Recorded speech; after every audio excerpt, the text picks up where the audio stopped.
শীত এলেই যেন গ্রাম বাংলার উঠোনে ফিরে আসে হারিয়ে যাওয়া স্বাদ, আর সেই স্বাদের নাম ভাজা পুলি পিঠা।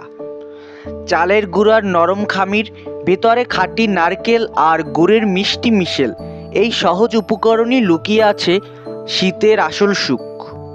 হাতে হাতে তৈরি হয় পুলি, প্রতিটা পিঠায় জড়িয়ে থাকে মায়ের আদর, নানির স্মৃতি। গরম তেলে পড়তেই স্যাঁত শব্দ, আর চারপাশে ছড়িয়ে পড়ে পিঠার ঘ্রাণ, যা শীতের সকালকে করে তোলে আরও আপন। বাইরে মচমচে, ভিতরে নরম আর মিষ্টি, এক কামড়েই ফিরে যায় শৈশব।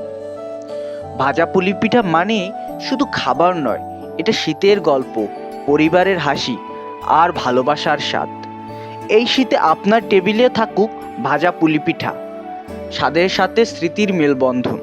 এই সেই হলো গিয়ে যে পুলি পিঠা, আঞ্চলিক ভাষায় এটাকে কুলি পিঠা বলা হয়। এর ভিতরে এই যে মধ্যে এই থাকে মানে নারিকেল এবং চিনির যে একটা পুর, সেটার কারণে কিন্তু পিঠাটা অনেক মিষ্টি লাগে এবং অনেক স্বাদও বাড়ে।